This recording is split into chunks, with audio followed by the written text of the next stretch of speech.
Damos comienzo a un nuevo programa, Servidores de Dios. Quien te habla es Manuel Cornejo. Estaré compartiendo la palabra de Dios y lo haré de una manera expositiva, versículo a versículo. Y en esta ocasión será en la segunda carta a los Corintios, capítulo 1 y versículo 9, donde dice: Pero tuvimos en nosotros mismos sentencia de muerte, para que no confiásemos en nosotros mismos, sino en Dios que resucita a los muertos.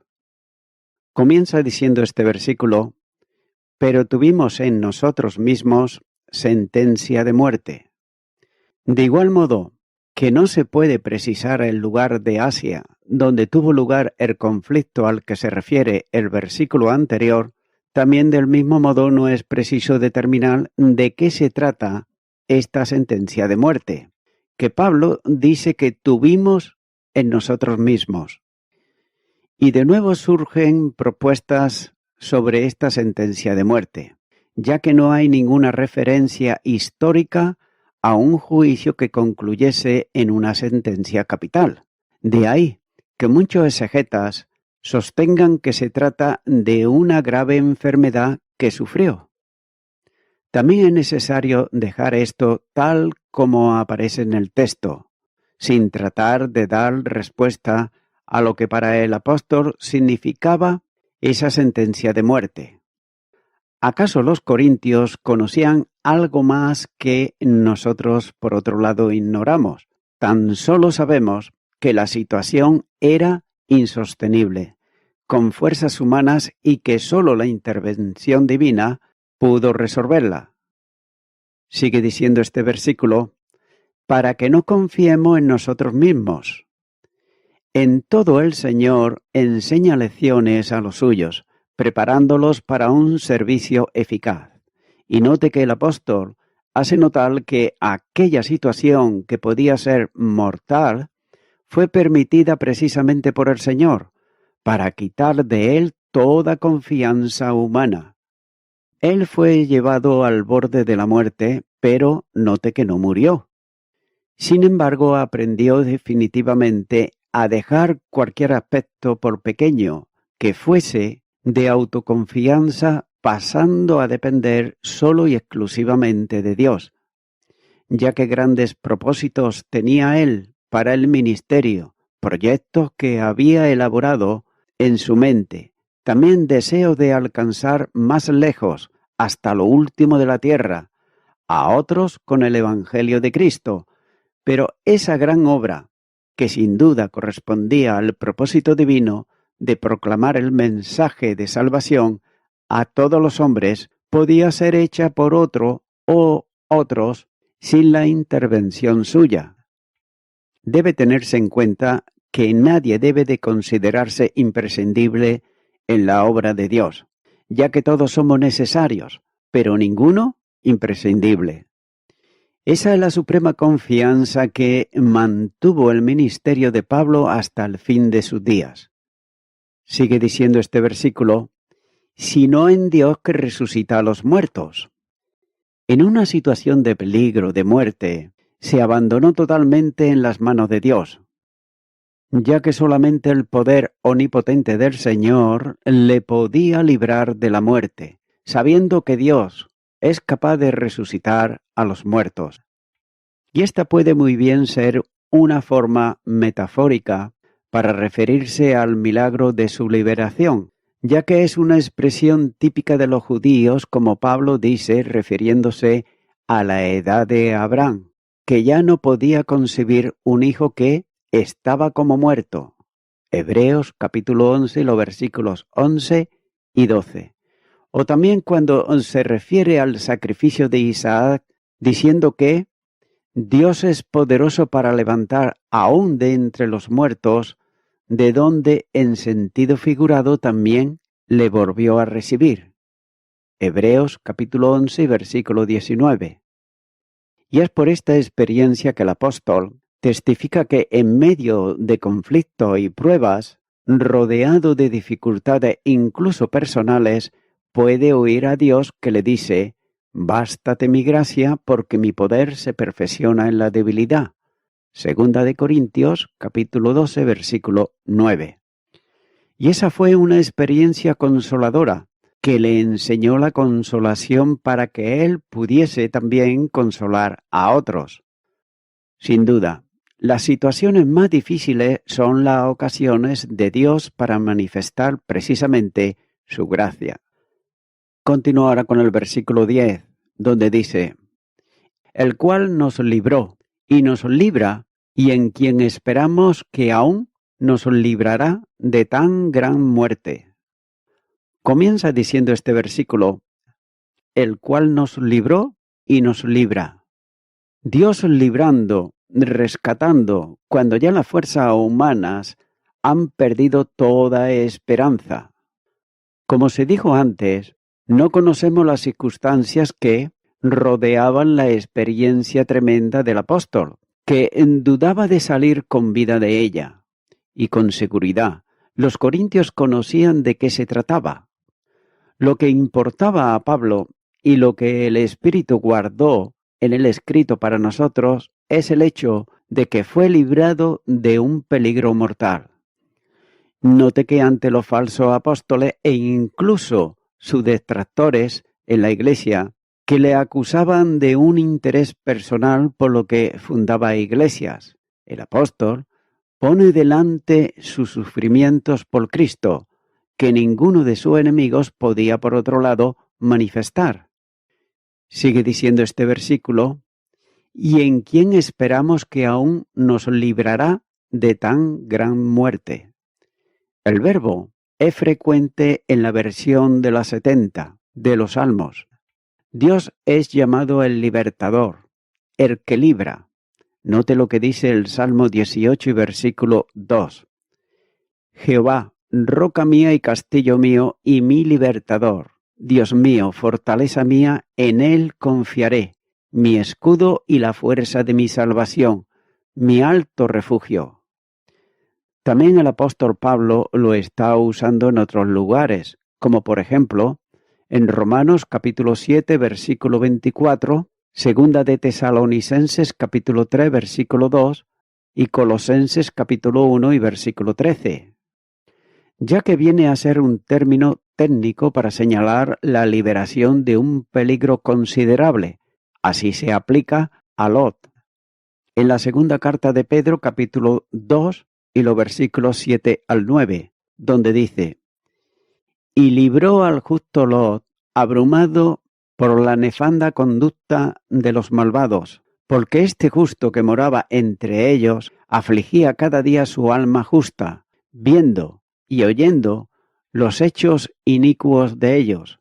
Sabe el Señor librar de tentación a los piadosos y reservar a los injustos para ser castigados en el día del juicio.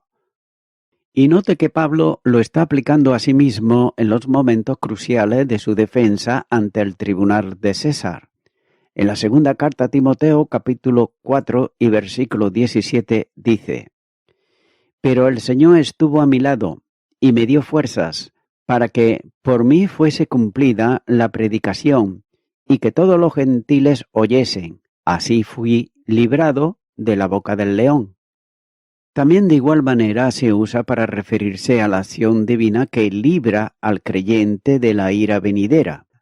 La primera carta a los Tesalonicenses, capítulo 1 y versículo 10, dice: y esperar de los cielos a su Hijo, al cual resucitó de los muertos, a Jesús, quien nos libra de la ira venidera. Dios es la esperanza del creyente en medio de la prueba, es decir, en quien esperamos. Y no solo debemos de confiar en Dios, sino, todavía más, Él es nuestra esperanza. Dios permite al creyente llegar al límite para que vuelva su vista a Él como el único medio de victoria. En la aflicción descubre los poderosos recursos de parte de Dios y la dimensión de la prueba cuando dice de tan gran muerte. Por tanto, supera en todo los recursos del poder humano, considerándose en esas circunstancias como, afirma el apóstol, como muerto. Pero es cuando todo falla y nada queda de nosotros, entonces todo es de Dios y Él se manifiesta en la debilidad. La experiencia de Pablo hace que escriba el verbo librar, y lo hace en futuro, lo que expresa la evidencia de la absoluta confianza que el apóstol tenía en Dios, ya que lo libró de tan gran muerte, pero lo seguirá haciendo en el futuro. Ese verbo referido al tiempo pasado está en el texto griego, en perfecto, que expresa una acción totalmente realizada, esto es, en el pasado. Hemos sido librados, pero sabe que Dios lo volverá a hacer en el futuro, cuando sea necesario. Y es como si dijese, ponemos nuestra confianza en Dios, Él seguirá librándonos. Continúa ahora con el versículo 11, donde dice, cooperando también vosotros a favor nuestro con la oración, para que por muchas personas sean dadas gracias a favor nuestro por el don concedido a nosotros por medio de muchos.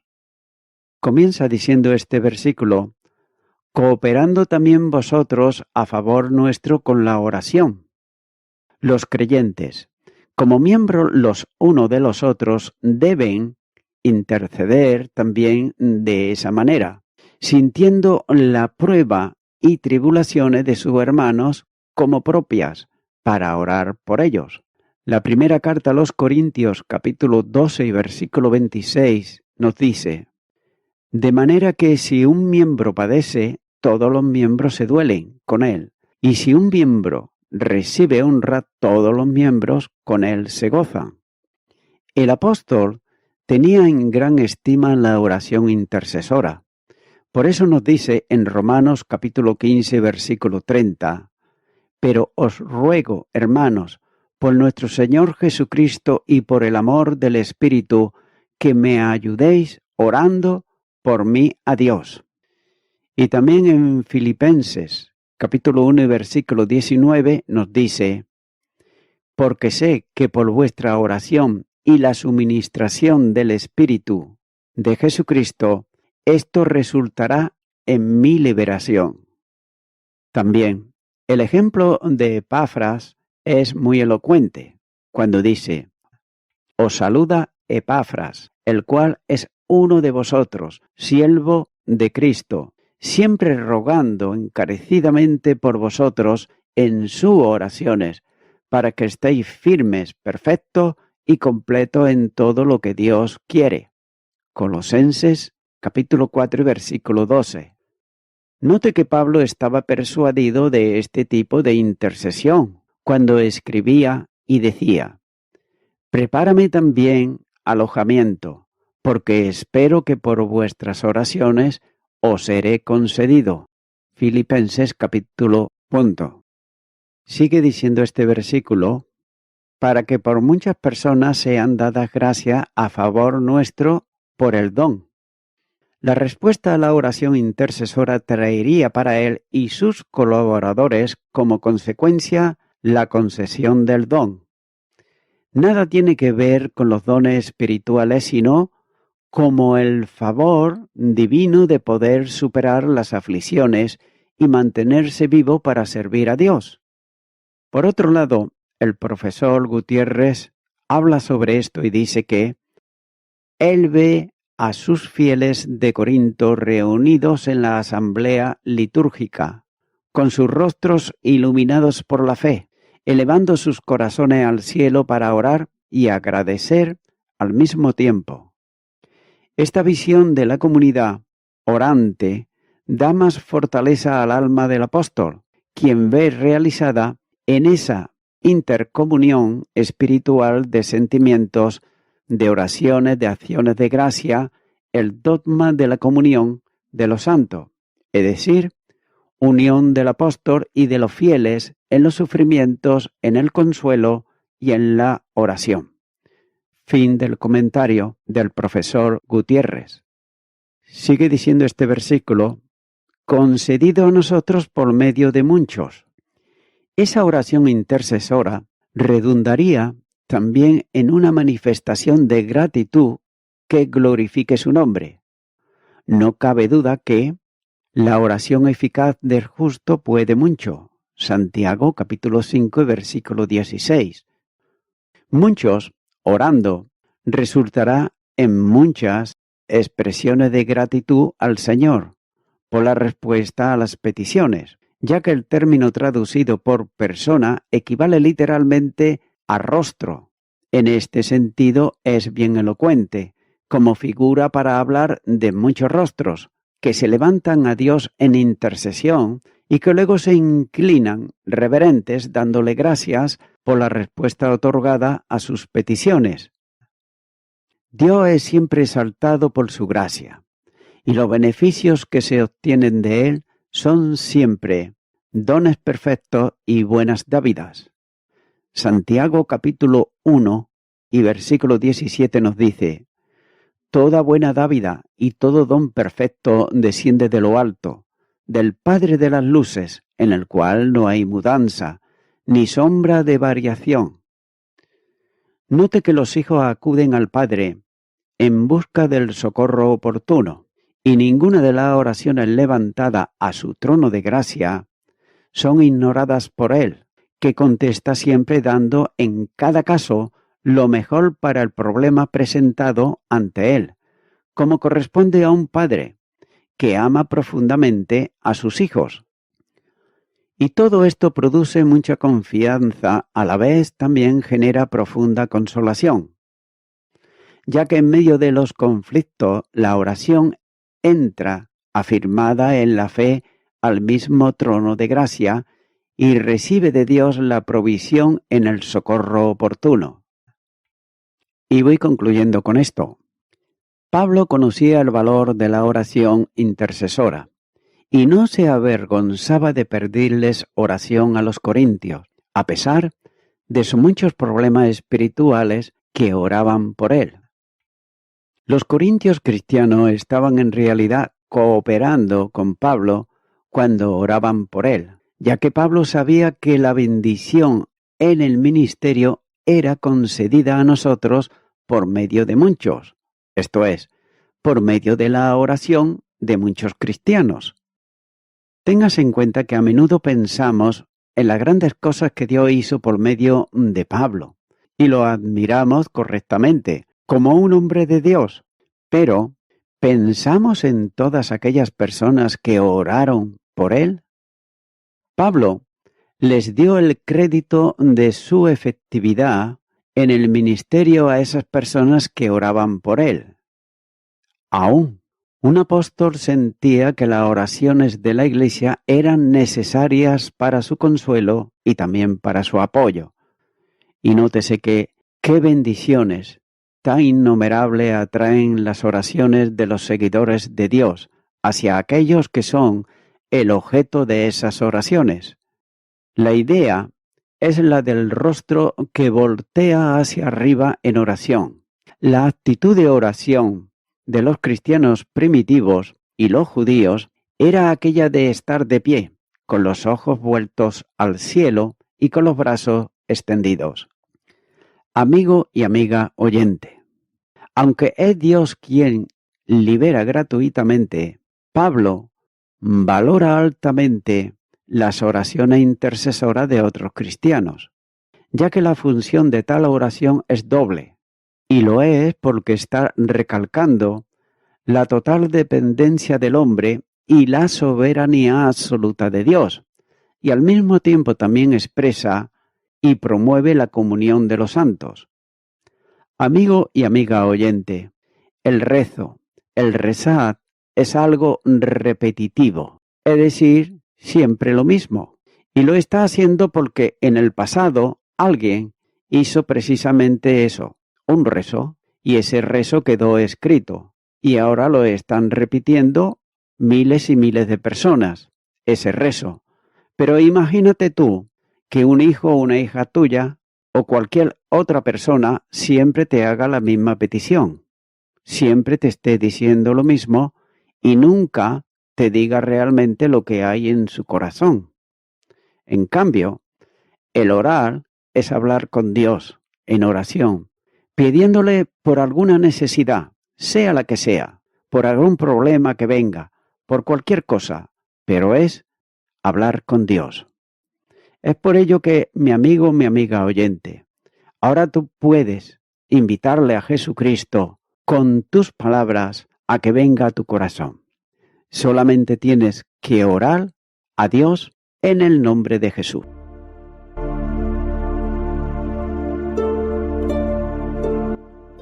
Amigo y amiga oyente, si tú has hecho esta oración de corazón, te recomiendo que comiences a orar a Dios, en primer lugar, en el nombre del Señor Jesucristo.